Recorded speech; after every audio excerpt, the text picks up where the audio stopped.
each time I'd call. It may not be all that accurate, though, because right around call number 16, I had to go to the emergency room for stitches and a transfusion, but it's somewhere around 25.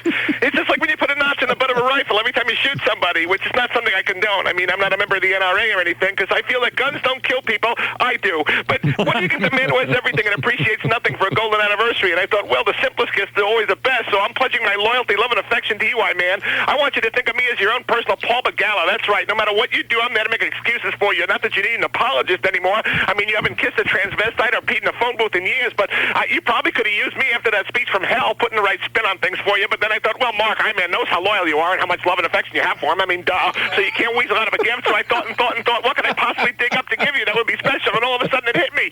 Whittaker Chambers. It took me a while to find the right plot and a little longer to actually bring him up because he was pretty deep. But he's in the basin with me right now. And you know what? You won't believe this, but he must have been a fan of yours too because he looks just like you.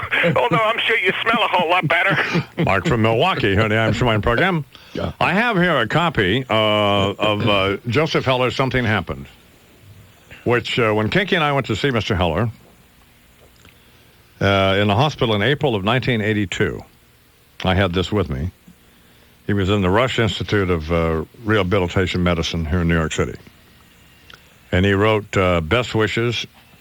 He had Guillain-Barré disease. Mm-hmm. And he was flat on his back. And Speed Vogel somehow ran into Kinky somewhere. And we wound up down there seeing Joseph Heller. I had just purchased this and read it. And Mr. Heller signed it, saying best wishes in one of my favorite books. May we meet again in a happier environment. Yeah. No kidding. And that was 16 years ago.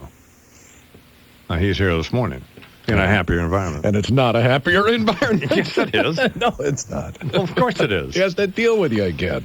Anyway, so we'll talk to Mr. Heller in just a couple of minutes. His new book is called Now and Then, From Coney Island to Here, and it's a memoir of his life. So, okay. And he's Well, yeah. This may be one of the. A lot of people think Catch-22 is the most significant novel ever written by an American author. Anthem time. Anybody else, for that matter. Absolutely. It is 20 minutes after the hour. Fred Imus is on the phone. He's my brother, and he's out in Santa Fe, New Mexico. And his appearances are sponsored by your Tri-State Jeep and Eagle dealer. Good morning, Fred. Hey, what's happening with the eye, man? Well, there we go. Yeah, I don't mind. Well, I feel better now. Why? Well, Begala kind of cleared everything up for me. Makes me feel better about this whole situation. Did they come any better than him? No. I sold him some shirts about 4 years ago. You did? Yeah. Probably still got them. Did he pay for them? I think he did, actually. Well.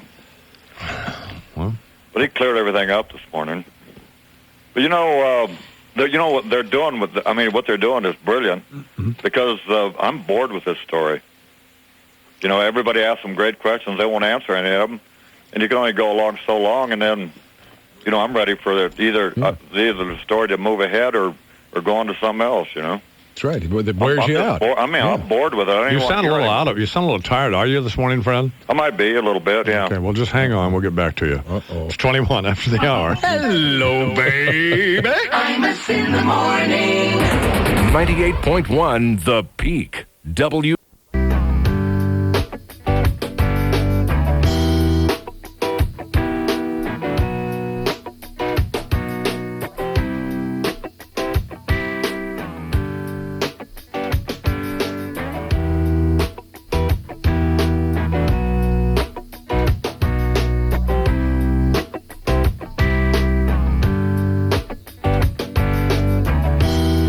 Now live from are you at the ranch? Yeah. Kinky Friedman. Good morning, Mr. Friedman. Hi, how are you doing, Don? I'm fine, guess. I'm watching you on this MSNBC thing. And? Hoo-la-la, hoo-la-la, hoo-la-la. Guess who's here? Yeah, I see him, but I don't think I'm going to watch this while I talk to you because it's confusing me. Okay, Kinky, good. Hey, Joe, how are you? Good. How are you? These guys treating you right? So far, yes. Good morning, Kinky. Good morning. One of the things, Kinky, that I think might be helpful here is for you just not to say anything. I'll just pull my lips together. Well, because this could be a situation. I agree. I think you got this thing overbooked because... Yeah, and you could torpedo this whole deal, and we're trying to sell Joe's book. Doesn't need much help anyway. We're going to do our photo shoot in New York. That's all I want to do. Yeah. Okay. Mr. Heller is the author of Catch-22, often described as the most significant novel ever written by an American author, whose reading has become a rite of passage for millions of people, not only in this country, but all over the world. He's also written Something Happened, Good as Gold, God Knows, No Laughing Matter with Speed Vogel, and picture this. His latest book is it a memoir? A memoir. A memoir entitled Now and Then from Coney Island to Here, published by Knopf and selling for about $24 at bookstores everywhere, and you all can go pick it up. Well, how are you? I'm fine. Last time we saw each other, it was the Rush Institute for Rehabilitation Medicine. Is that what you call it? That's what it is, the Rusk Institute. I had never met you before. I had met Kinky only one or two times before, and I was amazed. I was almost totally paralyzed, lying on my back, 50 pounds lighter than now, and in walked Kinky with his Jesus jacket and you. And what impressed me then is you were both so deferential to me. I mean, we still are. Well, before we talk about Now and Then, what was Catch-22 about? I'm the last person in the world who can describe it. That's the Catch-22. It's about the U.S. after the war, although it's set in the closing months of World War II, and it's about someone like myself and like many other people who wants to come out of the war alive. The character's Yossarian, and he has an ambition. He wants to live forever, or at least die trying. And he does come out of it alive, as I did. So it was kind of autobiographical? Not in the technical sense. It was not intended to reflect my experiences, my thoughts, my life during war. The terror that Yossarian feels and the sophisticated attitudes were not mine while I was in the service. I also did not have his complaints. I'm almost embarrassed to confess that I had a very good time in the military, even in combat, even those missions where I was terrified. It lent a certain drama to the experience, and my income was higher as a first lieutenant on overseas combat duty than it was before, and was since for several years, and it gave me a GI Bill of Rights and a college education. So looking back, I must confess that for me, World War II was a beneficial, formative experience. When did you write it then? And I finished it in 1961, and much of the content, even though it takes place in the military situation, much of the content was drawn from our national life after World War II. Now, it was never, as Kenke pointed out in what I thought was a wonderful interview, you guys having steam fish down on Mott Street. Kenke interviewed Mr. Heller for the current issue of George Magazine. It was never on the New York Times bestseller list, and I guess it wasn't a bestseller in hardcover, was it? No, Catch-22 was never a bestseller in hardcover. About the time it might have done it, after a year, it was a word-of-mouth success, word-of-mouth in cooperation with a heavy advertising campaign. After a year, when the paperback came out, that was an immediate roaring success. But the hardcover edition was not. And it wasn't called Catch-22. It was called Catch-22 and published. It was originally I mean before. Catch-18, and the first chapter was published in 1955 in a quarterly magazine called New World Writing number 7 under the title Catch-18.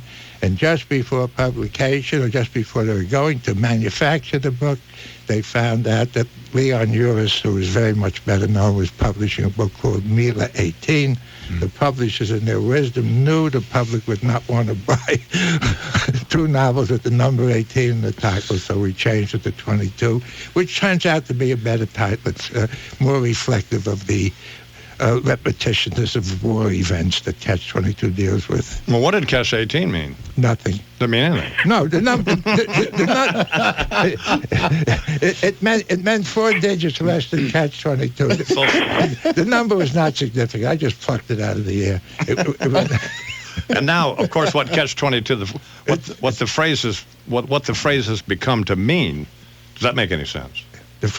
It makes very much sense because it's a theme that runs throughout the book. Sure. And the double 2 is almost indicative of the nature of a Catch-22 situation. But it could mean the same thing and be Catch-18. It could have been. And I should say that I and my editor, Robert Gottlieb, and the publicity people at Simon & Schuster went through weeks of torment when we had to change it. I was a slow rider then, I am now, and we have been living with the title Catch 18 for something like 3 or 4 years, talking about it that way. And suddenly, no other number seemed adequate to replace 18. 18 seemed the only number. And I even found a rationale for it. 18 is the only number because it's the only number that begins with a vowel sound. And we have that clutch of consonants at the end of the word catch. Sure. The other number was 11, but Ocean's 11, a movie was out. Frank Sinatra deal, Catch 11. We're talking with Joe Heller, whose new memoir, Now and Then, from Coney Island to Here, published by Knopf and available for bookstores everywhere. You write in Now and Then that you have observed in Catch-22 and in all of your subsequent novels, also in the one play you wrote, that the resolution at the end of what narrative there is evolves from the death of someone in the chapter just before, and it is always the death of someone other than the main character. What does that mean, and can you tell me a little bit? It is true about my works. It is unconscious. I mean, in each work, I plan each work, and that's the way it's going to climax, and that's the way it's going to end. The fact that it's been present in just about all my works was an unconscious. I was going to say unconscious coincidence. I don't think it's a coincidence. I think the way my imagination works, the way my view of life works, the way my view of myself and of literature works, up till now, it involves death as an ending, but death for somebody else rather than for me. When did you discover this? I discovered it before I wrote before Picture This, and I tried to get away from it and Picture This, and then I couldn't. Now, Picture This, one of the central characters is Socrates, as described by Plato, and as it turned out, in the next to last chapter, what academics call the penultimate chapter, deals with the death of Socrates as Plato describes it. So even there it happened. In my most recent novel, Closing Time, the death of a man named Lou Rabinowitz is described before the death of civilization takes place. So it's the way I've done it. In my next novel, and I have no idea for my next novel, it might be one about Kinky Friedman and Don Imus. Well, Kinky was, you mentioned Kinky and Good as Gold, I remember. So I mentioned Kinky and Good as Gold even before I met Kinky. I knew about him through my friend Speed Vogel. And I have a Texas governor modeled on John Connolly talking about Kissinger and saying we've got a Jew boy in Texas who's smarter than Kissinger. and 2 or 3 times if Kinky's smarter. Kinky's smarter than almost anybody I know. I'll tell you, Kinky, this month is my favorite American author. Because that piece he did in George magazine is really a superb example of what might be called personal journalism. A writer writing about a personality. I've read it 3 or 4 times, and each time I read it, I'm more entranced with Kinky than I am with the subject. He's a good writer, isn't he? Yeah, he is. He writes. I just got a letter from him a couple of days ago. He's a great letter writer, Kinky. So, you like us talking about you here, Kinky? This is wonderful. It's the best interview I've done with. We're talking with Joseph Heller, whose new memoir, Now and Then, is published by Knopf. It is Now and Then, from Coney Island to here. Where's Coney Island? Coney Island's at the lower tip of Brooklyn. It's not far from where we are here in Astoria. It's world famous. It's been world famous since about 1890. It's the playground of the poor. The French Riviera may be the playground of the rich. Coney Island has always been the playground of the poor. I grew up there without realizing I was poor. All of us and all the families were one Jewish. So I thought everybody in the world was Jewish. Next thing is we all run pretty much the same income level. So we were poor, but I didn't notice. We never in contact with people who were better off until I went away to high school or into the Army. And it's a wonderful, wonderful place to grow up. Even today, when the population has changed, I imagine the children there have more fun with the boardwalk, the beach, the amusement area, the freedom of the streets than children brought up almost anywhere else I know of. Kinky and I were talking a couple of weeks ago about how you and others, particularly you, are able to remember these events that happened so early in your life. He did comment on that to me. I don't find it surprising. I think if you sat down to write a book about growing up and coming to where you are today, and if you wanted, well, pretty much on childhood, those early years before adolescence, I believe you and Kinky would find many, many things coming back to your mind. Well, don't use me as an example, but maybe Kinky. But so, and you know what It's also the richest. I think for most people, it's the richest thing in their lives. I can remember the names of people I went to elementary school with and high school with. I'd have trouble remembering your name when I leave here. And I can never remember Kinky Friedman's name. I'm unclear about something. When you learned that your sister and your brother were really your half-brother and half-sister at that wedding, when did they learn that how upset you were about that? Did they know right then or when? No, I don't think so. See, there my memory is blocked. I don't believe I ever mentioned it. I do know I was close to being shattered. I probably did stop talking to them. When Good as Gold was published, I gave an interview for the Times Magazine section. My sister was consulted. And then when she was asked that question, she was shocked. She was shocked that I didn't know it till that time. And they didn't talk about it because it did not seem unusual. My mother, who was their stepmother, brought them up as though they were her own children. Then I was born, and it was a close family unit. We did not hide things in my family. But you stopped talking to them for a while, didn't you? Probably, yeah. Oh. And I felt there was something scandalous about it. Not that they withheld it from me, but about that situation. Now, I can't explain why, and psychoanalysis wouldn't tell me why. But I felt there was some kind of betrayal and something, as I say, disreputable about it. And I don't know why that happened, but it was. I was about 14 or 15 then. Pretty revealing, speaking of psychoanalysis, and you're about seeing a psychiatrist. Not that there's anything wrong with that, obviously. But, I mean, why did you decide to include that and write about it? Because it's... Just had to, right? Well, I did start out by writing about what I presume to be the effect of the death of my father on me. I have to say presume because I have almost no recollections of it. But I think I know enough now, and the audience knows enough now to realize it must have been a shock to me to have a father die when I was between 5 and 6 years old. Although there too, I never let myself feel it. So I'm trying to describe my family background in the absence of a father, and I digressed into my psychoanalysis, where another thing was revealed to me about it, and possibly the only other thing was, and that is that my memory remains completely blocked about his death. Really? So I digressed into my being a psychoanalyst, and halfway, that was the most difficult chapter of the book to write, as I say in the book. Yeah, it reads that way, yeah. There the book becomes very much about writing a book, writing that particular book. But I could not get... my memory refused to go beyond a certain point. And then I realized in writing that chapter, I was writing about my psychoanalysis rather than about the family and the absence of a father. And it also, I must confess, and here is where the icy coldness of a writer comes in. When I finished that chapter, I knew it was a very, very good chapter. And even though it ends with a powerful, mournful note, I felt some elation because I knew it was good. Yeah. When were you at Time Magazine? What years? 1955 to 58. So that was after Whittaker Chambers had left there. Oh, sure. Yeah, I never heard of Whittaker Chambers until it came up with I'm not going to talk about it now, but I got obsessed with. I read I read a biography of Whittaker Chambers here by Sam Tannenhouse. Yes. Mm-hmm.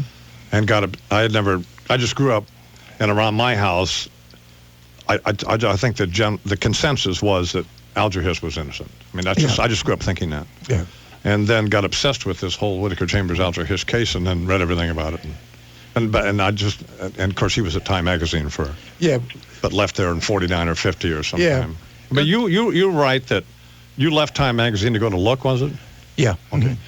And a friend of yours told you that you would miss it, and you write it now and then that you still do. Why do you still miss it? Oh, it was a very happy work environment. It's the best job I've ever had. What did you do there?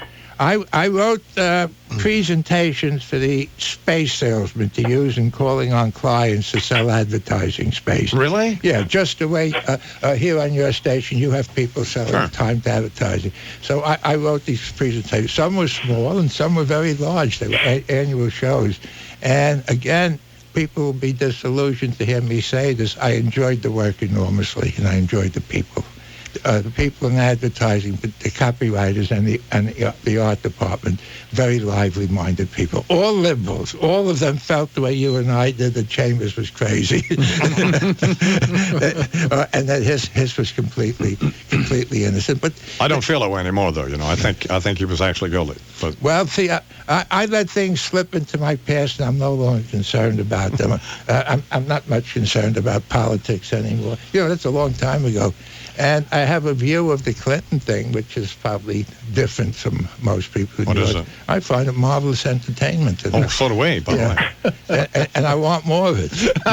You know who Frank Rich is? Oh, sure. I'll show you. Yeah. Well, Frank is on his program about once a month, and he is wonderfully amusing and brilliant and will say anything about anybody. And that's exactly his thesis, exactly yours. That is that it's wonderful, marvelous entertainment, and we want more interns and more salacious details, and the more the better. and it's a great diversion for us. It's a deplorable situation. It's abominable in all aspects, but I love it. Brian Lamb, who does interviews of authors who write nonfiction books on C-SPAN, always asks authors a couple of questions that I find interesting. One is who you dedicated the book to and why. Well, normally I shy away from dedications. I think there's a dedication to my first novel where I mentioned every relative of mine. And there has been no dedication to this book, and this is dedicated to my sister Sylvia. The only other member of the family is alive. And the reason for gratitude and dedication, I think, is in the text itself. There's not been, in my experience, a more unselfish person than she has been all her life, and one less given to complaining about things.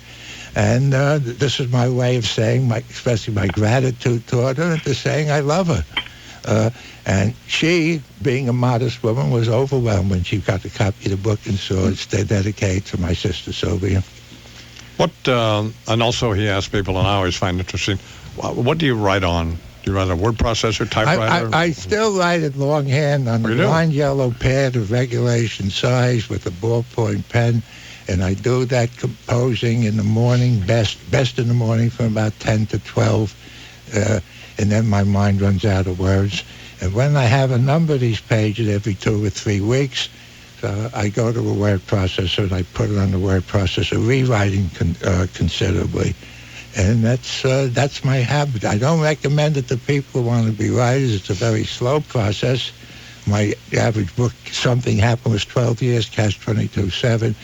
It normally takes me 4 years to write a novel. I think I was talking to the historian, Doris Kearns Goodman. I think that's the way she does it, doesn't she? I believe it was, yeah. Yeah, and she wrote the Roosevelt book, which took her 5 years to write that, and so on. Mm-hmm. Kinky asked her this in George Magazine, and I can ask her, so are you pretty happy now with everything? With what? Happy. Are you happy? Oh, I'm very happy. I'm very happy. I'm complacent. I'm content. My life has been pretty much a successful life, and I'm entering middle age, my golden years, and I think I've achieved almost everything I dreamed of wanting to do when I was young. And another thing that makes it satisfying is that it did not come easily. See, if Catch-22 had been written in 2 years instead of 7, if it had been the great success that Norman Mailer had, or Truman Capote, or James Jones, it would have been a different thing, and I don't think I would have appreciated it so much. I was able to go on with my family life after Catch-22 was published, and the success came slowly. And I've continued writing. I've done something very few people have been able to do. I've been able to do the work I most wanted to do for most of my adult life. And it's been a very satisfying experience. Plus, you live in a great place, East Hampton, New York. New York is a great place. Yeah. East Hampton is fine for me at this age. I'm halfway past 70. I'm going to be 75 soon. It's a good place. It's a nice retirement community. Better for people my age than for young people. Anything I left out, Kinky? That's terrific.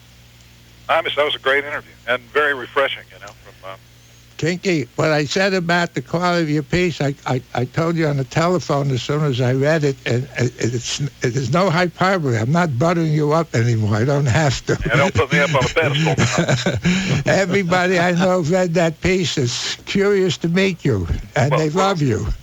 Well, I tell you what, you guys are two of my favorite Americans, and Charles McCord also, 3 of you. Kinky wrote me a letter, as I mentioned early on in this conversation I got a couple of days ago, and he typed it, and at the bottom he wrote, "I find myself strangely thinking of Charles McCord." That's right. You're wondering why, so. There you go. Kinky, I love you. I'll talk to you later. Hello? Yeah, I'm here. Me and Joe are going to be doing an interview at the 92nd Street Y. Oh, yeah. Oh, that'll be great. Yeah. February 22nd. And you're going to interview Mr. Heller? I'm going to attempt it, yeah. How great will that be? You've done that before, right? Did it with Jeff Greenfield, yes. And it was painless, huh? Oh, it's great. It was just a bunch of rich old Jews. Oh, well. They laugh at everything you say. That's us, baby. Thanks, Kinky. All right, you guys. okay. Mr. Heller, thank you very much. Continue good luck with this, and good luck with the book and stuff. This one will be on the New York Times bestseller list. As we Jews say, from your mouth to God's ears. Joseph Heller here on the Imus Morning Program. It is 13 till the hour. Talking on the phone is not my speed. Don't send me no letter, cause I can't read. Don't be long, cause I be gone. We gonna rock and roll long night long, cause I'm ready. I'm willing. And Imus in the morning. 98.1 The Peak. WPEK. Attention investors. Did you know that you can make more money in the stock market by executing your own trades? Jordan & Ducker, a local asset management firm, they can offer you access to the market through the small order execution system, which allows an investor direct access to NASDAQ market data. With that data, you're able to execute small trades of 1,000 shares or less almost instantaneously. The small order execution system provides the individual day trader the same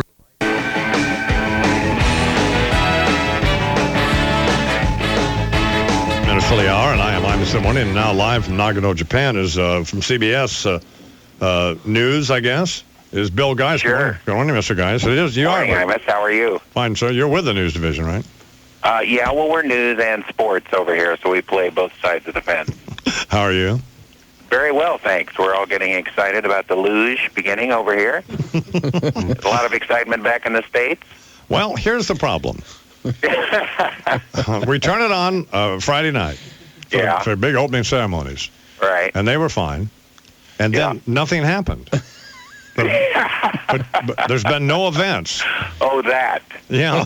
Yeah. Well, they haven't scheduled a lot of events.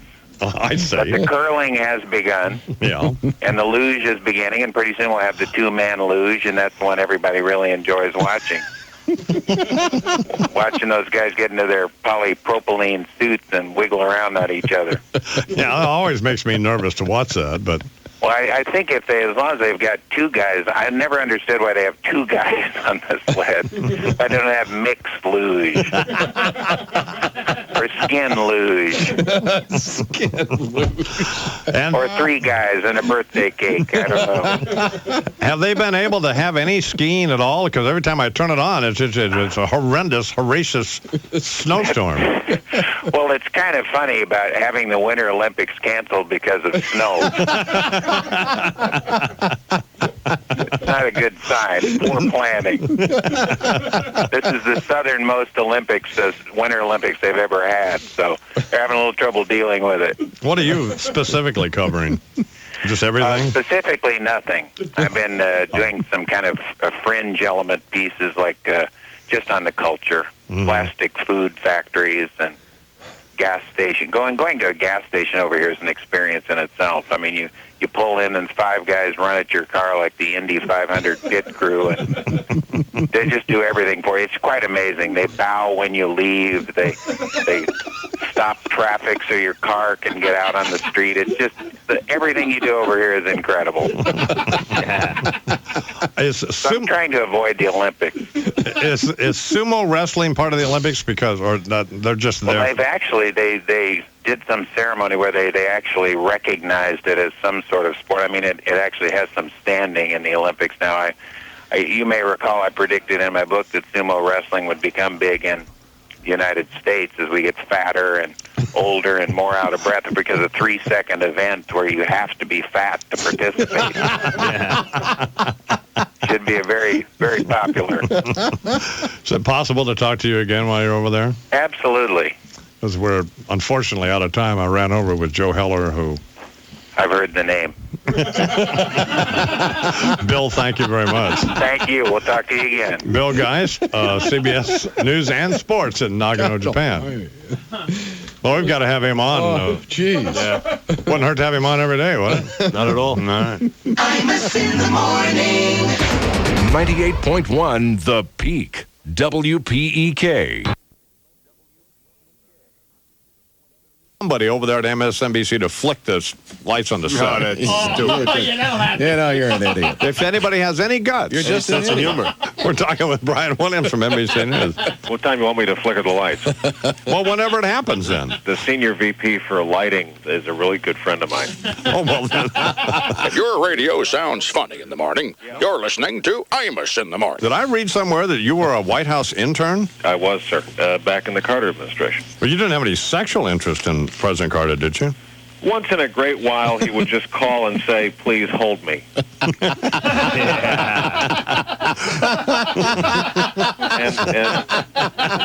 He was a hugger, huh? I would rock him gently in my arms. Imus in the morning. 98.1 The Peak. WPEK. Stuff coming up on for y'all watching MSNBC with our guy Siegenthaler, and I think Bridget Quinn's off, and I think Laurie Stokes or somebody's on. And they'll talk about it all day. Plus, plus on MSNBC today, they're going to cover that trial down there in Fort Worth or wherever it is, the Zamora trial, where she offed that... her lover that kind of situation. So Yeah. at 9 o'clock this morning on MSNBC, investigating the president. At 9:45, the Oscar nominations. And then at 10 a.m. Eastern Time, the Zamora trial. Here on the Imus in the Morning program, more filthy remarks about prominent politicians and show business personalities. Great. And humorous song parodies and hilarious comedic essays. Plus sports with Breen now. And now, Imus in the Morning 2020 Sports with Mark Green. Breaking news from the Olympic Games in Nagano. Good morning, Mike Breen with sports. The United States has won its first ever Olympic curling match. The historic event occurred just a short time ago. The USA defeating Norway 7-6. A nip and tuck affair with the Olympic curlers feeling the pressure with every single curl. But the USA emerging with a 7-6 victory. Right. First ever curling victory at the Olympic Games. I know this is an idiotic question, but what is curling? It is an idiotic question that I'm not even going to respond to. Is it the thing on the ice? Yes, with the stones. It's shuffleboard on ice. Where they sweep in front of the thing real fast, work your bicep. Okay. Remember that? Okay. Yeah, now I know. Yeah. Okay. Also, heartbreak in figure skating during the pairs competition with the United States team of Jenny Mino and Todd Sand. Here's the broadcast of this heartbreaking event on CBC TV. Oh, that's not exactly what anyone is hoping for. For it certainly was a spot where no one expected them to fall. I love it when they fall, don't you?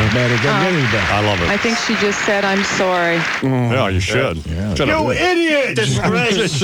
Wait, for 4 years. Yeah. 16 hours a day. Done. And you fall down? What are you, nuts? Carry time! Jenny fell twice in the program. We can't have that. No. Todd tumbling once, and their scores plummeted. They both fell down? Yes.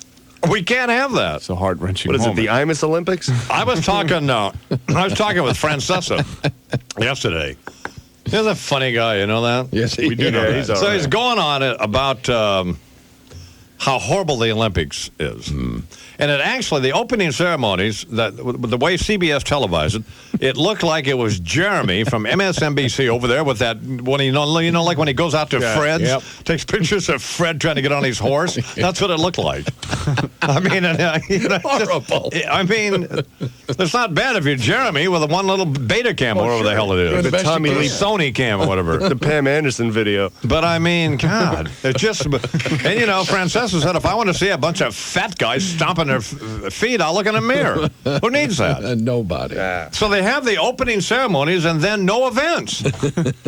So all weekend, and as Bill Guy said yesterday, it's idiotic. The skiing was too much snow. It's skiing called because of snow. Good Lord. And then they had the snowboarding, and you could barely see the course. I guess. Just idiotic, isn't it? The whole thing is just stupid. It's pointless. The only thing that's any good is the skating. Let's nuke them. And it's only good if they fall down. Yeah. So. And I want to see that little mouse. Lipinski. Yeah. Try one of these, try that double, triple thing and just fall flat. Just screw herself into I want to see her screw herself into the ice. That's what I want. So, what a hideous little twerp.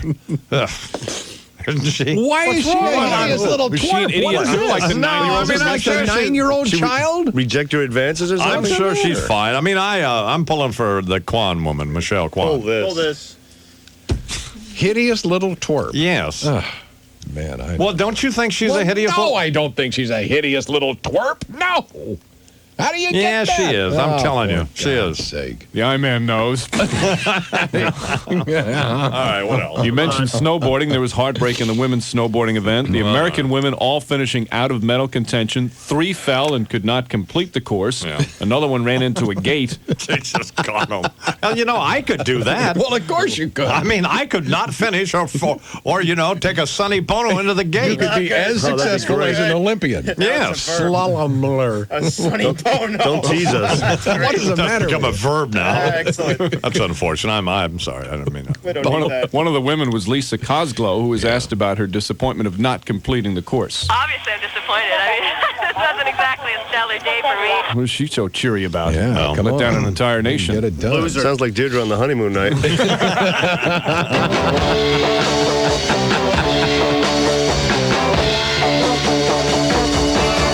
Oh yeah, Imus in the morning. 98.1 The Peak. WPEK. CNN Radio News. I'm David Hull. The United States will not be alone, apparently, if should it become necessary.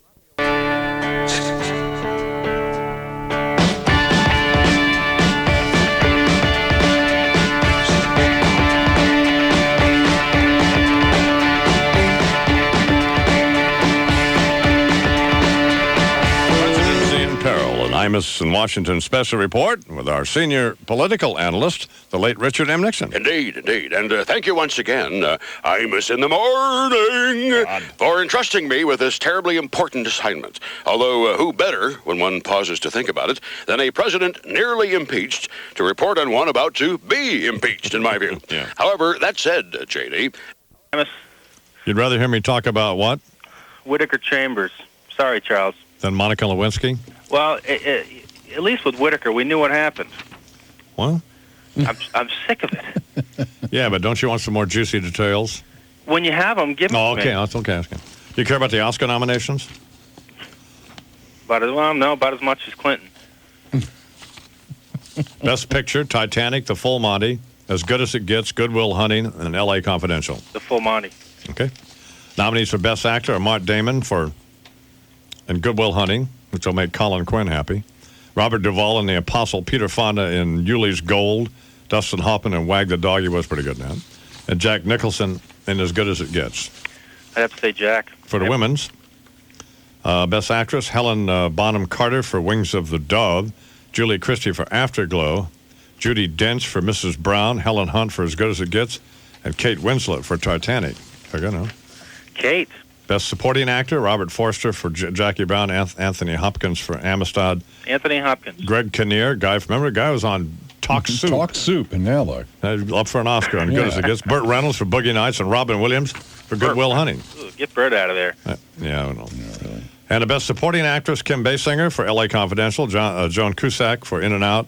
Minnie Driver for Good Will Hunting. Julianne Moore for Boogie Nights. And Gloria Stewart for Titanic. That's basically it. John Cusack. Yeah. You happy about that? Well, as long as there's no more Clinton. Well, just tell me when you know something. Well, we will. What do you think? You give me a call and I'll listen. You know, Charles, I didn't think you'd be happy about that, but I thought you might agree with me. At least we knew what happened there.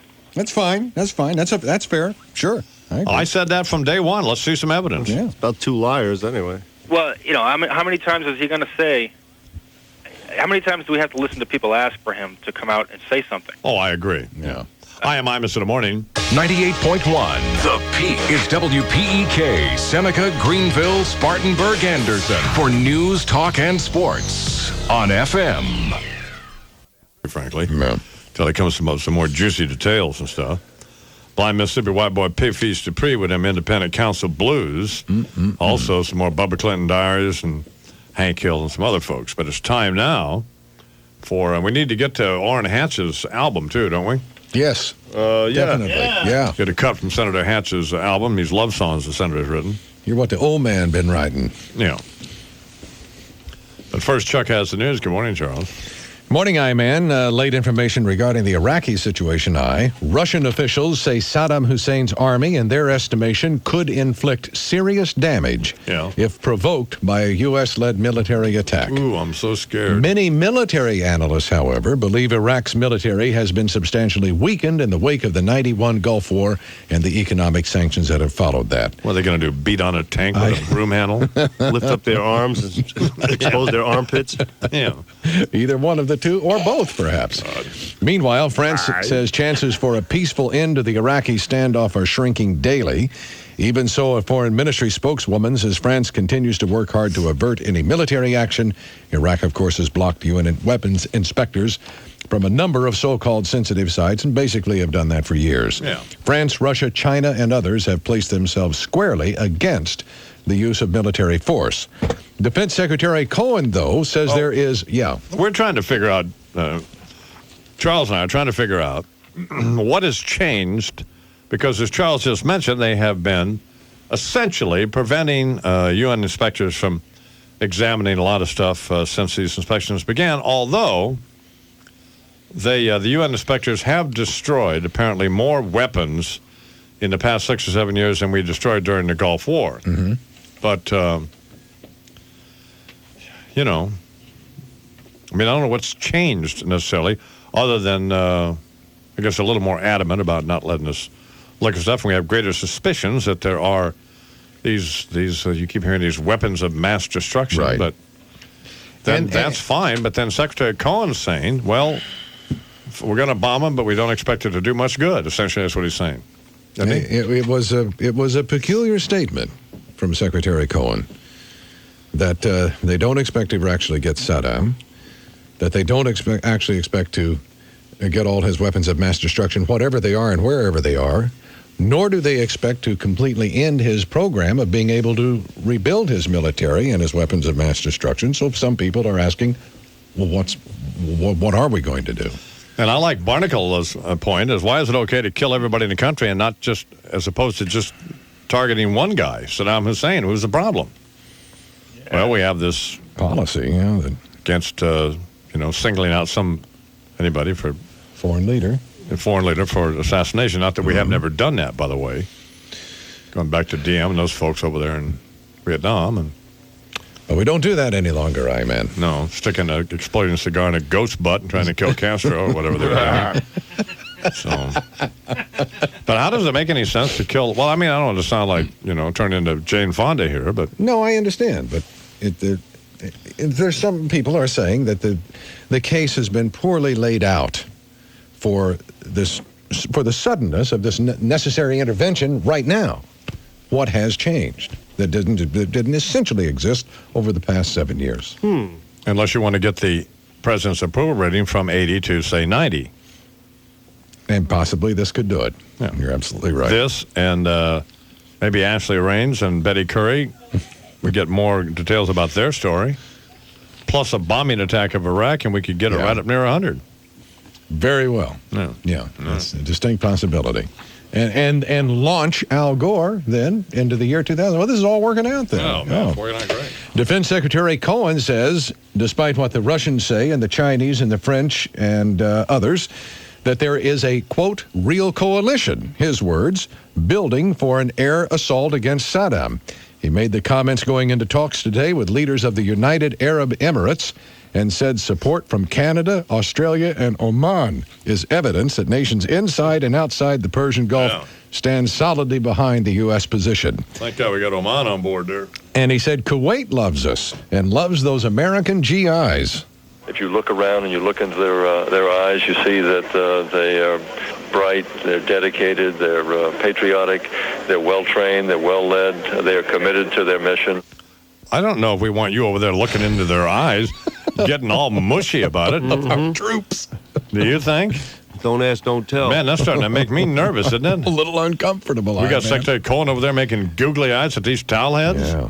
In Iraq, meantime... Well, that's unfortunate. That is unfortunate. Our Kuwaiti brothers and sisters. Saddam is using Iraqi school children now as human shields, word is. Members of his elite Republican Guard have been assigned to protect the children, who in turn are protecting presidential palaces and other sensitive sites where it is suspected that he has amassed whatever kind of weapons of mass destruction exist. Very good idea.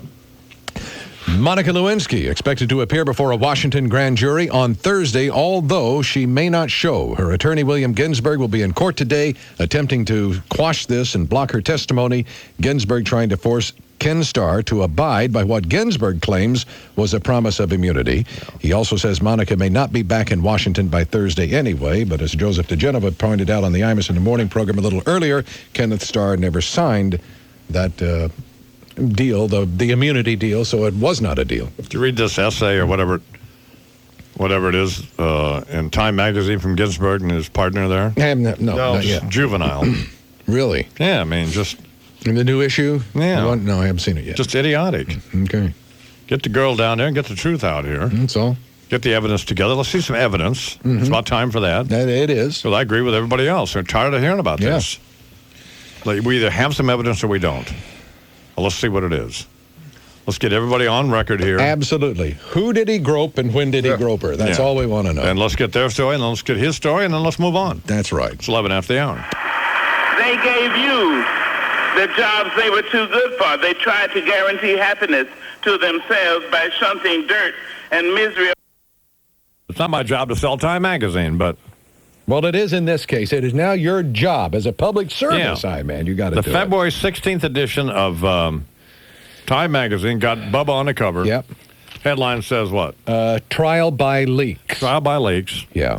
Page 56, and there is it's got to be the most embarrassing photograph I have ever seen. Gut-wrenchingly embarrassing. Of Jeffrey Katzenberg hugging Al Gore, but from the behind, it's Al Gore standing there. He's talking with Hillary Clinton and Elton John, and there's some other clown there, and somebody obviously has said something funny. And then Katzenberg, he's behind Gore. Imus rules. God, and I mean, it's the most humiliating thing that I have ever seen. He's behind Gore, and he's come up to him gently. Yeah. And placed his cheek against the president, vice president. Please. Well, that was a slip. The vice president's back. It looks like he's got a Beanie Baby named Jeff attached to his back or something. It is just repulsive. He has to be the laughingstock. I was going to say of Hollywood, but of the continent.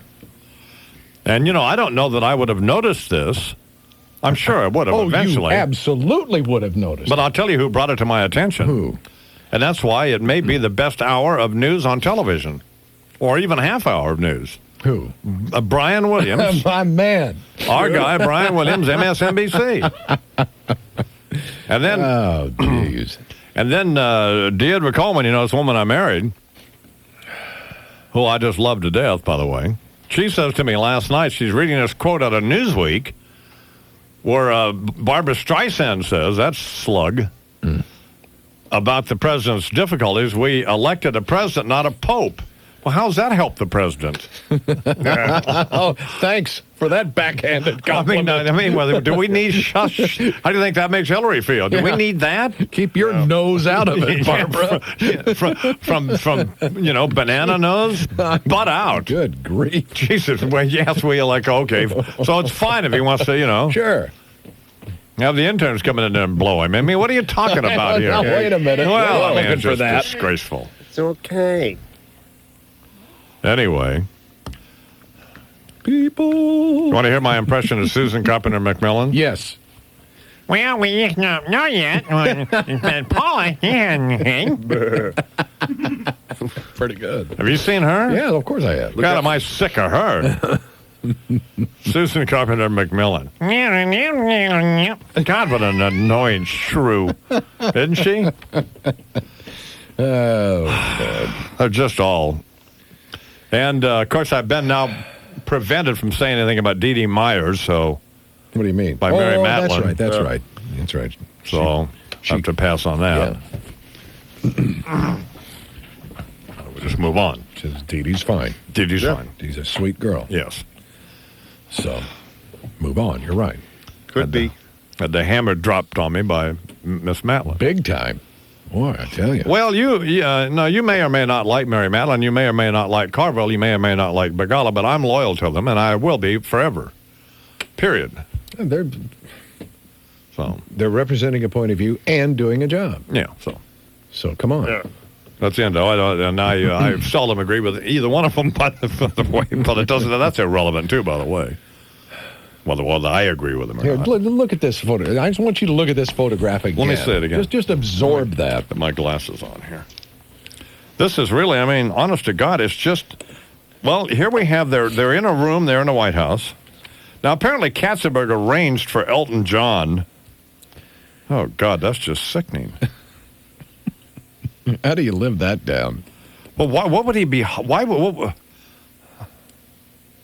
He's walking up by... I mean, apparently, Al Gore has said something amusing.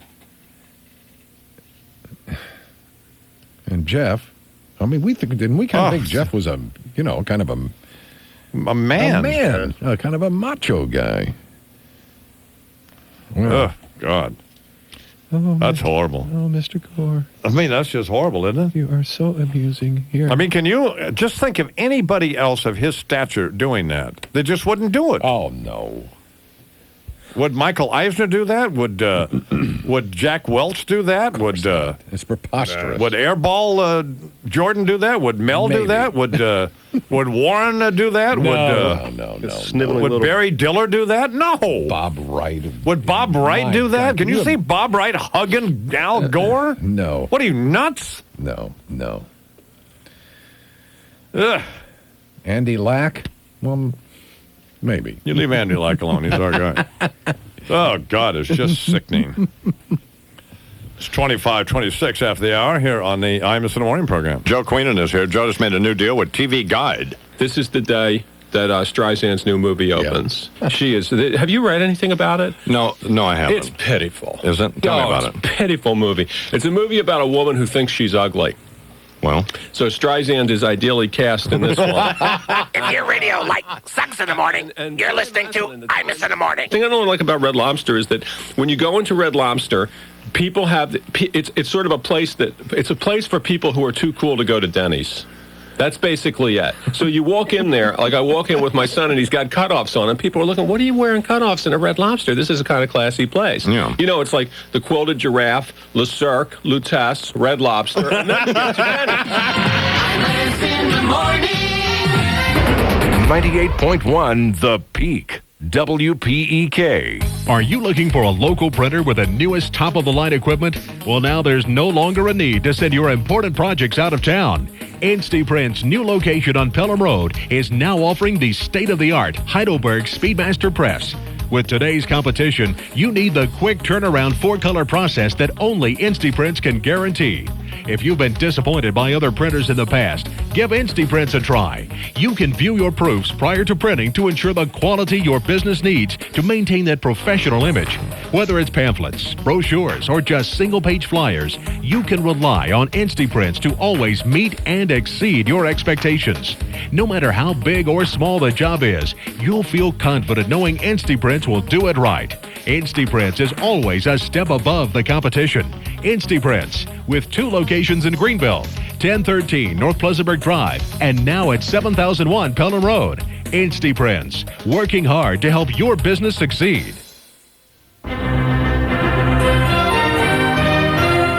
Good morning. WPEK News time is now 9:27. Upstate weather calls for some cloudy skies to move in today with a chance of thunderstorms for tomorrow. I'm Jake Whitman with WPEK News. Police in Anderson are investigating the murder of a woman there overnight. The 30-year-old woman was shot in the head at her home on Catlett Street. That's just outside the city of Anderson. Happened around 2 o'clock this morning.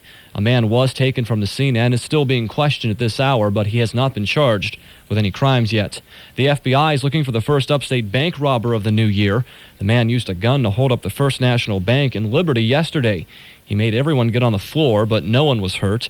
He's described as a black male about 175 pounds wearing a black jacket and sunglasses. Just as the State House debates a plan to do away with affirmative action programs, a new report says more blacks and women are landing state jobs. But that same report finds fewer people in those two groups are making it into the top jobs. The House bill being debated would do away with affirmative action programs and all state hiring. Attorney General Charlie Condon says there's no reason for the General Assembly to schedule a referendum on video gambling. Condon says the South Carolina Supreme Court will rule soon on whether video gambling is an illegal lottery. Condon says a statewide vote should be held off only until that decision. Upstate weather from the peak for today becoming mostly cloudy with a high in the 50s. Tonight, cloudy, a chance of rain, a low around 40. And for tomorrow, periods of rain, a thunderstorm possible with a high around 50. In Greenville right now, it's 36. Spartanburg is at 35. And in Anderson, it's 37. I'm Jake Whitman on the Upstate's News Leader, 98.1. The Peak. The season for love is upon us, and Portofino's is the place for you and your love to celebrate. Enjoy the unique, delicious Italian cuisine Portofino's is known for. Portofino's also has the perfect atmosphere for that special romantic evening this year. Portofino's offers call-ahead seating so you can spend your evening with your Valentine, not waiting for a table. Call-ahead seating starts at 4 p.m. Enjoy the casual elegance and quality dining experience that is Portofino's. Join us this Valentine's Day and find out why Portofino's has been voted Best Italian Restaurant 4 years in a row. Join us for dinner 7 days a week at our East North Street location. Join us for lunch and dinner Monday through Friday. Dinner Saturdays at our Augusta Road location. Portofino's, Greenville's premier neighborhood Italian restaurant. Portofino's with 2 Greenville locations, East North Street and Augusta Road, voted Greenville's best Italian restaurant. The views expressed by the host and/or guest of this program do not necessarily reflect the views of the staff, management, ownership, or advertisers of WPEK.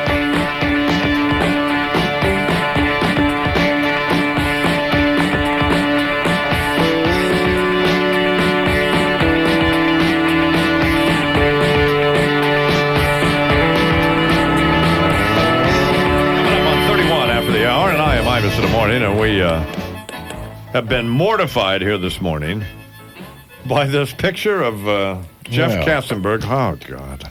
Well, particularly you, because you've been close to Mr. Katzenberg.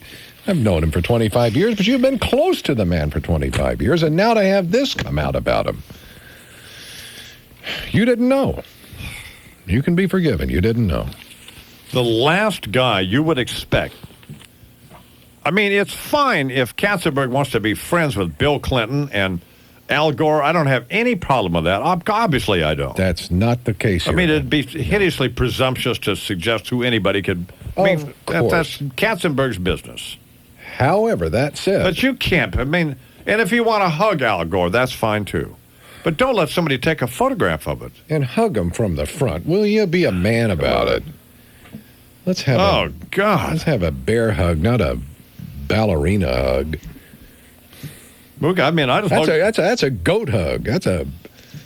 Oh man. He looks like like some parasitic kind of. It looks like I don't know. I'm at a loss for descriptive terms. How about looks like a sniveling little bitch?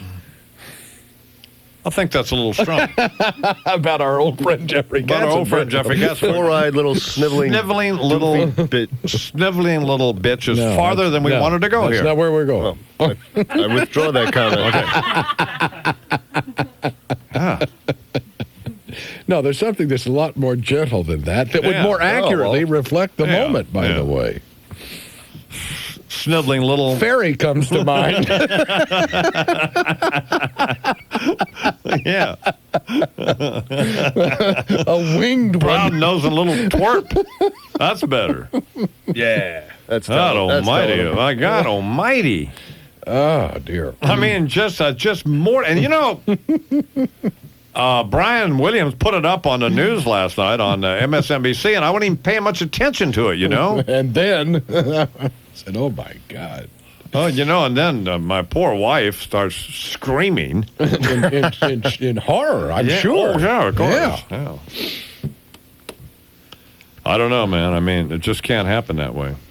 So, well, you know, I was ridiculed here on the Imus Morning program by, you know, my underlings here about suggesting when this whole Monica Lewinsky thing broke that I wanted to see some evidence. And while I thought Jim Lair and these other people could have certainly questioned the president more closely at a point when he was willing to talk about it, before the laws of the investigation prevented him from doing so. Before Congress passed all those statutes. Yeah. But having said that, you know, and I agree with Frank Rich and Joseph Heller and others. You know, I'm in this for the juicy details, and I just have to be, not that I don't care about the country, I do, but I'm in it for the juicy details. Yeah. I'm in it for the video, for the melt mustache. I'm in it for that's what I'm in Absolutely. it for that. Sure. You're at a pubic level here, quite frankly. Right. But I mean, I do think that it is time, and I can live with the president not saying any more about it, by the way. I can live with that. I think it's disgraceful. And I think I agree with Richard Cohen, op-ed page, Washington Post this morning. Mr. Cohen, hardly part of that vast right-wing conspiracy that the president may not be guilty of anything, but then if he is, if he isn't, then he ought to stop acting like it. I mean, that old fat Bill Bennett's been saying that for a month. I mean, you know, we've all been saying that. But I mean, I'm still willing to concede that you know, he's going to, well, we know why he's not talking. He's not talking until he finds out what they have on him, what they can prove, what the evidence is, then he'll respond to the evidence. Mm-hmm. Now, if there weren't any evidence, then he'd already respond. So that's clear. You know, and I love Paul Begala, and I would be loyal to him and will be loyal to him, him and Carville. He's got a job to do. He's got a job to do. We understand it, but it's foolish. He's got a job to do, and he's doing it as well as it possibly could be expected, given the circumstances. By the way, let me say this to Brian Williams, speaking of that. If you're going to have Ann Lewis on, that pathetic old thing, she's a nice old woman, I guess, don't let her walk all over you. I mean, you know, let's not let that happen. No. Stand up. Guts. I mean, show some guts, Brian. What are you, Vanessa Williams or Brian Williams? Yeah, that's exactly yeah, exactly. Sissy. I mean, that was not pleasant last night to watch that. I mean, and Ann Lewis, she just had that look of self-satisfaction, you know, that smug look that she had just bitch-slapped Brian Williams, which is essentially what she did, answering no questions. You can't, I mean, put her on if you want, but you can't let her not answer the questions. Or at least you have to point out that she's not answering them. Matt Lauer does a better job. That's cold. I mean, even though Begala's my friend, I pointed out to him yesterday that, Paul, those are not good answers. Well, he doesn't care. He starts screaming at me. What does he care? But at least you have to say that. Don't make him think that they're getting over on you. They're non-answers, Mr. Begala. But you got to go. We can't have that. But back to my point, and that is, my message is this. I want to see some evidence. I'm tired of the leaks from both sides, from the White House and from the prosecutor's office or wherever they're coming from. Yeah. Let's see some evidence. I'm tired of the Wall Street Journal stories. I'm tired of Jackie Judd at ABC News floating that bogus story about some eyewitness to some sex act. Let's see some evidence. Evidence. Where's the evidence? Let's complete the investigation first. Well, come on here. Evidence We is coming either out. have something or we don't. It's coming out. And let's not be beating up Monica Lewinsky trying to get her to tell a story that you want her to tell. Let her tell her story, whatever it is. If you don't have some corroborating testimony to either impeach her or back her up, then forget about it. We've got Ashley Raines now. Well, okay. Let's get the truth. However long it takes. We've got the tapes. Let's hear 'em. Drag her in there and let her tell her story. That's it. But, I mean, this is, no, the president shouldn't be putting the country through this. No, he shouldn't be allowing people like Betty Curry, this dignified, gracious woman, to be dragged down there in front of a grand jury and humiliated, plus getting legal bills jacked up for a couple $100,000 or who knows how much that'll cost. Yeah, really. Legal I mean, that's lynching. disgraceful. But he's going to do that, and that's fine. He's done it before. It's pattern of behavior. With his friends. When the friends become less than useful, they cut them loose. When they become liabilities. Yeah, they just cut them my loose. God. They stop talking to him and they cut him loose. Or worse. Or worse, yeah. Whatever could you mean? How about Bernie? Ron Brown? Where's that investigation? Oh, come on. That's Why the Brown out? well, that's fine. Go to Maxine Waters. Don't turn yourself into Jesse Helms. So, even Ken Starr determined with Vincent Foster that he committed suicide, and Ron Brown died in a plane crash, and let's leave it at that. I'm with Maxine Waters on this one. I'd like to see a little more investigation of that. Mm-hmm. Of what? Ron Brown's untimely demise. But you think there's something other than a plane crash? Yeah, I don't know. Well, I asked you what you think. Military forensic pathologists seem to find certain things about the remains curious. Like? The .45 caliber, perfectly circular hole in the top of Mr. Brown's head. That the size of a .45 caliber cartridge. Did they find the cartridge or the shell or the bullet in Mr. Brown? Not that I'm aware of. Well, no. okay then. Jesus God, you and Bernard, but you and Bernard are like one of these crazy sheet wearing right wing nuts. No, wait a minute. Maxine Waters, baby. Well, no, but come on here. Who's being shrill? Well, no, you're not. You're being reasonable so that I won't absolutely. think you're shrill. I'm not shrill. But I mean, that's preposterous. Ron Brown was killed in a plane crash, and Vincent Foster committed suicide. We have enough problems here. Yes, we do. We do. Plenty. We have a full plate. You're absolutely right, I-Man. I'm telling you something. You're starting to scare me. What are you talking about? You are starting to scare me. I don't pack.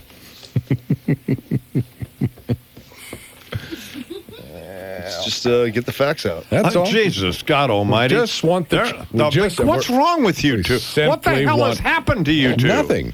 Don't you want the truth, I-Man? Of course Yes, you do. but I mean, be reasonable. You're interested in truth. You're interested in investigations being but I'm carried out not to their interested logical in ends. wacko, idiotic conspiracy theories. Mm-hmm. Nor are we. Not at all. Oh, Jesus God Almighty! Lou, get them both out of here. Militia.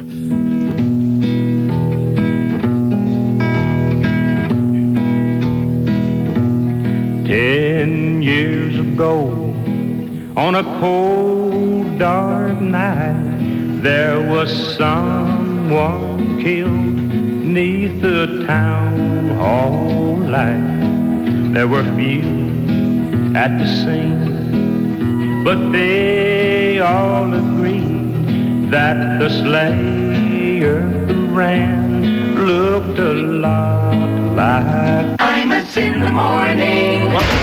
98.1 The Peak. WPEK. If you're looking for an investment company that has a real interest. We call her Mrs. Hank Snow. Right. So I was telling Charles and Michael Breen that other than, how long have we been married? 3 or 4 years? Something on that order. 4? 3 or 4. Yeah, about that. Now, other than a couple of times when you got a little irritable, that you've been almost the perfect mate, companion deal. So have you. I have? Absolutely. No. Except for, again, like... No. Any argument we've ever had, I don't want to get into it now. Could you get... No, let me finish. May I People finish? can already judge from this just from hearing how you jumped on me just now. No. That's exactly what you do. Very revealing, Deirdre. You have our sympathy. Says a lot. Let me just say this. Poor little thing. Any argument we've ever had, and we've only had 3 or 4 in 3 or 4 years, has been your fault. And you're the first to admit that, and that's fine. Well, that's just... Oh, well, no, I never admitted that. I never said they were my fault. Well... I'm the bigger of the two of us, where I will tell you where I should have just not have had you suck me into an argument. Which is what you do. Dear Charles and Bernard, with this conspiracy theory of theirs about Ron Brown. It's not our conspiracy theory. Well, A lot of people agree with that. no, well, It's That's just not too far off. A lot of people wonder about it. I mean, there are some aspects of especially Mr. the Brown's African American community. They get short Absolutely. shrift on this. Yeah, they do. My man Dick Gregory had a big hungerthon. who would want to assassinate Ron Brown? Let's find out. Well, he was about to be indicted. What did Ron Brown know? Who was? Well, they could have found a better way to bump him off than to bump him off and 30 other people, or however many it was. It's the perfect way. Hey. Is this something everyone really cares about right now? Deeply. No, just the African American community. But who cares about them? Community, absolutely. Mrs. Imus. Don't you talk to my wife that way, you bald-headed geek. He called her Mrs. Imus. That's a term of respect. Oh, okay. Well, what else is happening? Nothing, honey. How's your job working out? It's working out. I'll talk to you later. It's 12 minutes till the hour. Now, Imus in the Morning 2020 Sports with Mark Green. Oh, that's not exactly what anyone is hoping for. What happened? For it certainly was a spot where no one expected them to fall. I think she just said, I'm sorry. A heartbreaking performance at the Olympic Games in Nagano. Good morning, Mike Greenwood Sports. Americans Jenny Mino and Todd Sand in the pairs figure skating fell on the ice. Jenny falling twice, Todd falling once. And this is something we'll see tonight. They were in good position, and they've tumbled to fourth. No medals for the two Americans. What was the egregious error that was made during the commentary as they fell then? The gentleman, whoever the commentator was, saying, "Oh, that's not what anyone was hoping for." It's like that Mike is with one of the Knicks. precisely what we were hoping for. That's exactly what we were hoping for. The reason here's the reason to watch the figure skating in this year's Olympics. We want to see that hideous little mousy-looking twerp. Terry, what's her name? Lipinski screw herself into the ice, and everybody else fall on their butt. That's what we want to see. So misery. That's absolutely what we want to see, exactly don't we? what we wanted. We're hoping for. Exactly. Oh sir. man, it doesn't get any better than that. and particularly in the pairs skating. When one of them falls and one of them doesn't get it done, because then you can see the other one who's just livid. Absolutely. This poor schmuck has been skating 16 hours a day for 4 years, and this moron falls down on him. I'll never skate with you again. Yeah, I mean, the agony of defeat for poor Jenny and Todd. Of course, the thrill of victory for others, including Corinne Ruby of France, who enjoyed the moment after winning the women's giant slalom. It was my dream for 2 years now, and I was so nervous because we didn't race yesterday, and I feel so peaceful now. That's a satisfied woman, don't you think, man? Well, Americans have done it in curling. They won a match, beat Norway 7-6 as the curling frenzy continues. Many celebrities on hand for the U.S. curling match. Among those attending, Madonna, Sylvester Stallone, Spike Lee, and the greatest, the champ, Muhammad Ali, was there as well. All right. Joe Frazier used to curl my penis back in the 70s. No, champ. That's not what we want to hear. And, champ. He's drifted I can't remember. 9 minutes till the hour now. Please help me, I'm falling in love with you. Close the door to temptation. Don't let me walk through. Turn away from me, darling. I'm begging you to. Please help me, I'm falling in love with you.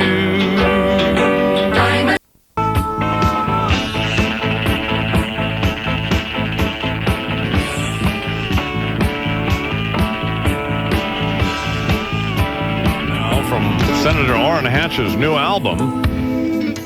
This little thing is called Whispers of My Heart, and the guy singing is Brent Raymond. All right, baby.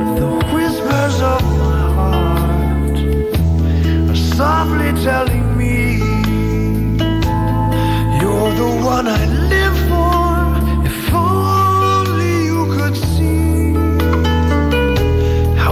stars shine when you're near. That I'm very sure. And every time you leave me. That's kind of sweet. I like that. Not horrible, is it? No. Yes. And Senator sounds pretty darn good, in fact. No, it's not him. That's Brett Raymond. Let me hear the difference makes a difference here. Cut 2. This is Randy Porter singing here.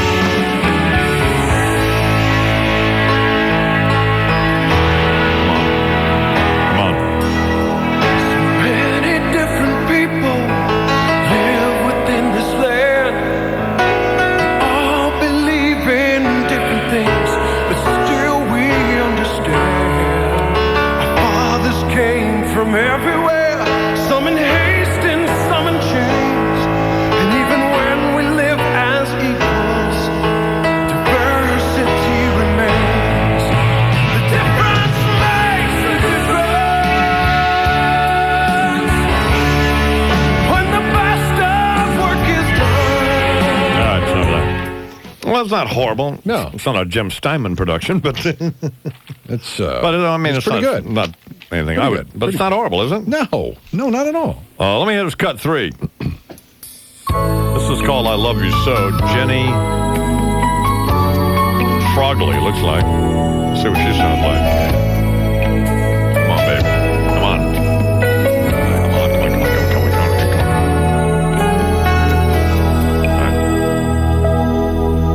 All right. There are bridges I have burned, times I lost my way. Like a child, I cried for you.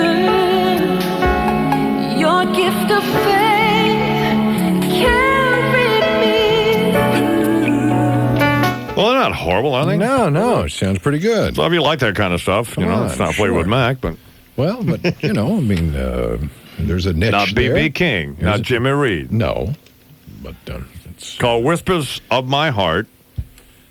And how do you get this thing? Darn if I know. Or the bargain bin and. Well, you can call. Well, here's the thing: if I'm just saying, you know, some people like to, don't they? Send a contribution to the. That's 1-800. No. 1-800-365-8939. Yeah. And they'll send you, and it's got 10 tunes on it, and that sounds like Michael Bolton stuff to me a little bit. Yeah, Isn't that what Michael Bolton stuff sounds like? Sure. Yeah. No worse. Except they're not ripping off anybody. So they're not ripping off Percy Sledge. So there's a place for that, sure. And Senator Orrin Hatch is a nice man. Oh, yeah. And, you know, he's not porking some intern. No. I mean, no. Not the, well, I mean, we've never heard anything like that about Orrin Hatch. Of course not. That's preposterous. Well, no, but you don't even need to say that we haven't heard anything like that. Who brought it up? Who brought it up? But I'm just saying. But I mean, you know. Well, I'm agreeing with you. That's we don't have any ridiculous. evidence of this. 98.1. The Peak is WPEK. Seneca, Greenville, Spartanburg, Anderson. To her, the daughter. Board tapes. I mean, they're used for surveillance, and there's somebody sitting in a room down below watching the comings and goings, but it's not clear that there are actually tapes that exist of the comings and goings. Man, wouldn't that be great? Oh, yeah. Just like those coffee tapes. Maybe a whole stack load of those would turn up. And they're going to drag Monica's mother down to the front of the grand jury again today. What do you know about that? Again, well, look, I mean, she tried to avoid it yesterday. They gave her limited immunity to compel her to. The French call us, too. That's what the Japanese call us, too. It's what the Iraqis call us, too. And that's one of the things that's really playing out here, okay, which is that a lot of people just kind of resent, I think unfairly and wrongly, us throwing our weight around. The flip side of it is that when we're so much more powerful than anybody else, the Saudis, you know, the Kuwaitis, the Qataris, they just sit back in the Persian Gulf and say, why should I come out and support this? The Americans are going to have to do it anyways. They're going to do it anyways, so it's a win-win. I will tell Iraq that I had nothing to do with it, I didn't support it at all, and I'll let the Americans go in there and vaporize Saddam. And I think that's basically what all these guys are trying to do. But for Albright or Cohen or anybody else who suggests that that we need them on board so we can fly our airplanes out of there that's the last reason we need them on board, isn't it? Yeah, and think of the world as it looks to Saddam Hussein from Baghdad. I mean, this is a guy who murdered both his sons-in-law. All right, now he sees Bill Cohen out there reading poetry. Every hair is perfectly in place. I mean, I don't think, and he sees Madeleine Albright traveling around, the two of them contradicting each other. That's not the way you get through to Saddam Hussein. There's a theory and strategy that if you're in a game of chicken with another guy, the way you win is before the race starts, you take out a screwdriver and you very visibly unscrew your steering wheel and throw it out the window. Okay, and you just say to the other, hey, I'd love to get out of the way, but I just threw my steering wheel out, okay? So you're going to have to get out of the way. And it's like that with Saddam. Unless you can prove to him that you are as crazy as he is, you're really not going to get through to him. I mean, you don't come to a hockey game and expect to play by the rules of girls basketball. This is a hockey game.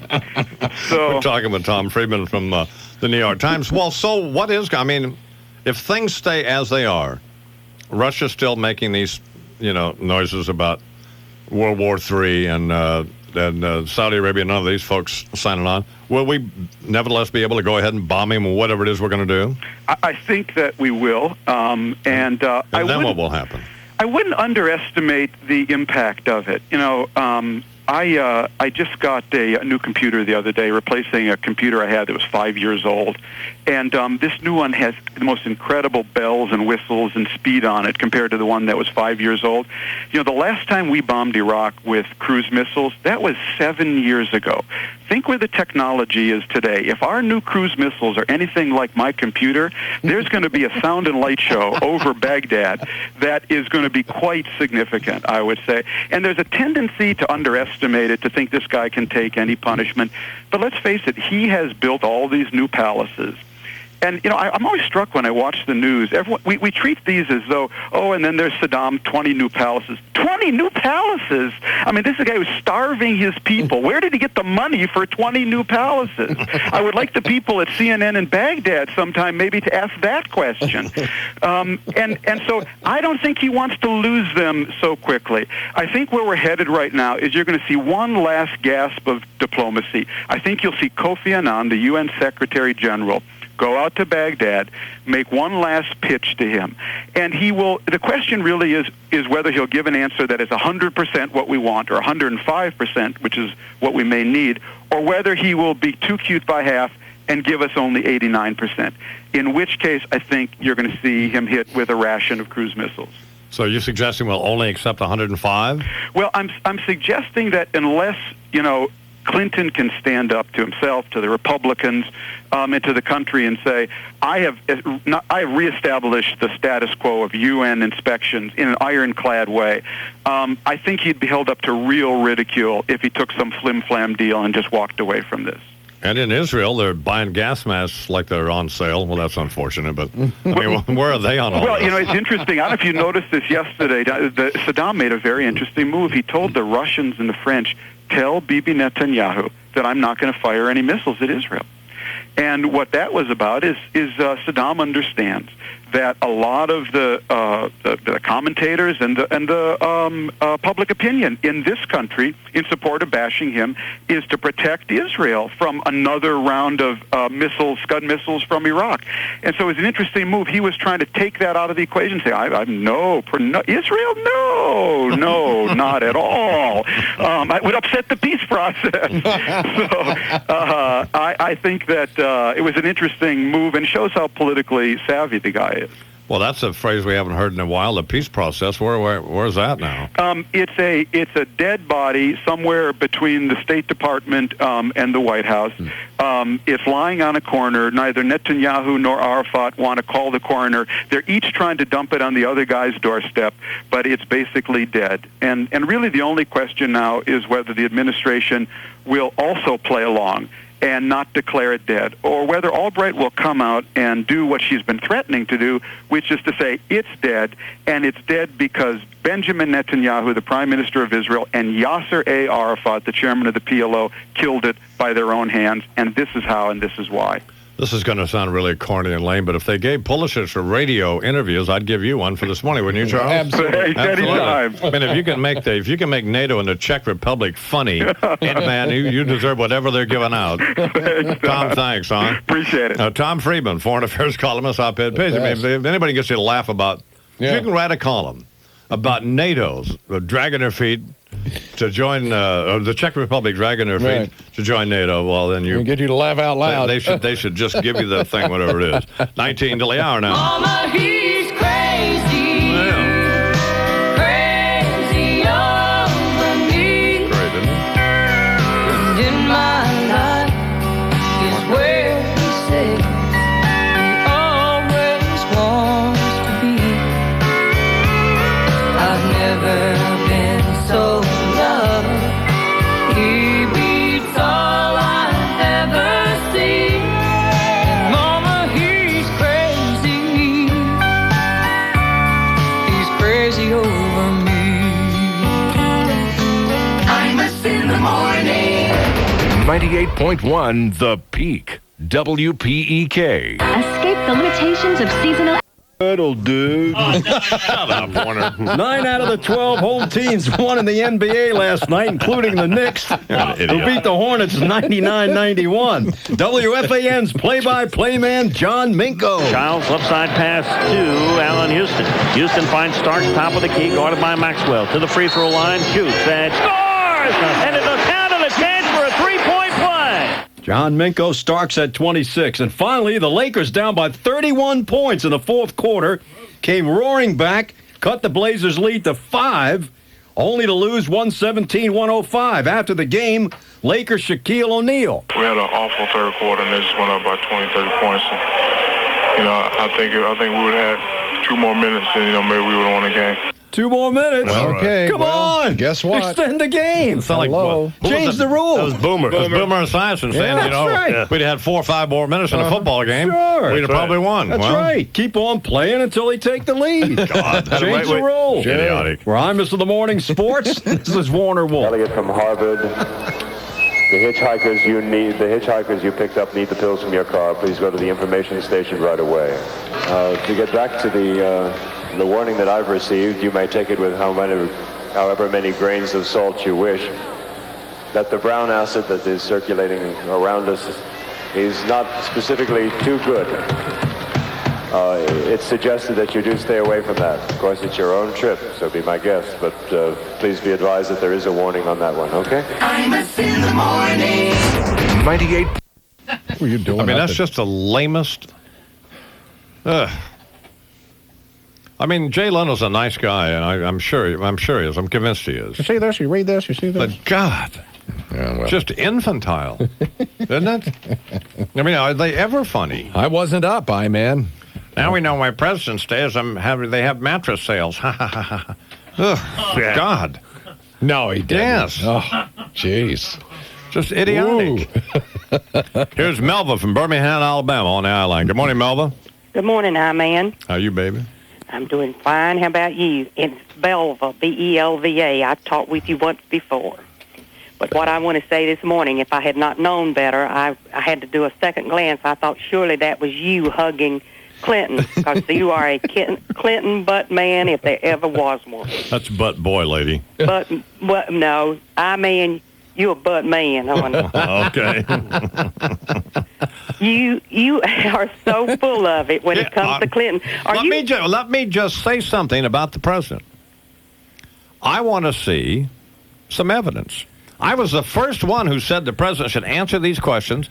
I was the first one. Can you let the lady make her point before you butt in? Can you? Can you do that? Go ahead, Belva. I mean, you are just like Begales and Carville. The only thing about it, you have 5 hours every day to put this mess on to the people. They only get on certain spots every so many days. Yeah. But you're out there selling it, and what are you going to do when you end up with egg all over your face, or maybe something worse than egg? No. But I have said, I heard you. I have said from day one that I thought the president, that he clearly is hiding something. I told this to Bagala. I said, it's clear. The reason the president is not going to talk about this is because you all are waiting to see what they can prove, and then the president is going to try to figure out some way to get out of it. Well, then why don't you talk that consistently? I have. No, you haven't. Yes, I have. I want to see some evidence. Well, you've seen the evidence. It's no, I haven't. No. I haven't seen any evidence. No. Well, what do you evidence? Want to do? You want to be in the room with them? I have seen leaks out of Ken Starr's office. I have seen leaks out of the White House. I have seen leaks every place. I have seen no evidence presented. Well, then why not just stay quiet and not try to defend him? I'm not trying to defend him. I'm saying give the guy the benefit of the doubt. I don't think he's telling the truth. I've said that. Well, is it the reason you have this sympathy for him because he has a younger girl? No. But I mean, I don't. Does it make you think back of how crazy you are about Deidre, that he can have that same action? Hey, I got some news to tell you about. I may not tell you today, but I have some news to tell you about Deidre. And what is it? Well, I'm not going to tell you today. But she pregnant? She might be. Or she might not be. Won't you be proud? If it's mine, yeah. Yeah. Anyway, back to I don't hate Bill Clinton like you do. I don't hate Bill Clinton. You know, I hate Al Gore. I don't hate Bill Clinton. Well, why do you hate Al Gore? I don't hate him, but but I'm willing. I mean, I think the president's got himself in a jam here, and so you're sympathetic to him. Well, I'm not. No, yes, I think he. I haven't. I been playing Bernard that he should come out and tell the truth. You've been playing both sides. I have. Yes. Oh, absolutely. Typical Iron Man fashion. Sides all the time. You try to do it both ways. It's either right or wrong. So in other words, I haven't gotten this by you. No, you haven't gotten it by me. And also these things that you do with them. One of these days, when Chuck's putting on his act of trying to counteract you, he's going to stroke out. Oh, I know. Yeah, that's embarrassing. Poor old Chuck. I mean, it's a show with you. You watch your countenance, and you know that you're grinning from ear to ear when you're putting these things on. Well, you're not supposed to be able to see on the radio here. Come on. Play along, lady. Yeah, play along, Bill. Go hold your pigs down. I got to go, baby. I'm Imus in the morning. 98.1. The Peak is WPEK. Weasel. Happy birthday to you. Jolie. Here now the news. Good morning, Charles. Morning, I-Man. You got a great voice, bro. Oh, yeah, done deal. Thanks, bro. How you doing, I-Man? Nice interview with Tom Friedman, bro. Yeah.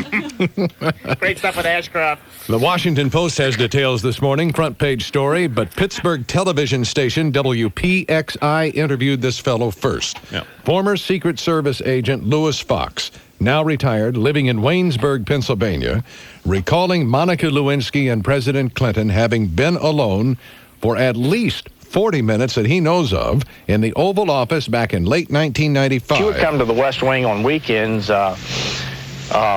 bringing what? Documents to the president. Fox is the first person to come forward to publicly say he saw the president and Ms. Lewinsky alone together, contradicting the president's deposition in the Paula Jones sexual harassment lawsuit. She got her pass. She could go anywhere she wanted to go. She comes running in, and every time she comes in, by the way, God knows why, but she ducks because of these cameras in here, and it's just not necessary. Yeah. It's not necessary. You can walk in front of them. We don't care. It's not necessary to... anyway. She says, you got to hear this Secret Service guy. Sounds just like, Carl from Sling Blade, Billy Bob. Mm-hmm. Well, he didn't sound anything like, did he? Well, I guess... I don't know, I-Man. It just... No. Now, we like Jane. I like Jane, which is why she's on the program. We adore Jane. Which is why she's our news editor. Sure. So, don't interpret this as me slamming Jane. It's just that Jane pretty much is just an idiot. I think that may be a little harsh, But that doesn't mean that I don't like her or that she doesn't do good work. No. She does. I do like her. She does good work. She's an idiot. Isn't she? But she's not an idiot. That's wrong. Foolish. She's foolish, for making eye contact with the I-Man, so to speak. She's goofy. She's intense. She's Wouldn't you very say? intense. She's nuts. And she's troubled. And she's wound tighter than, right.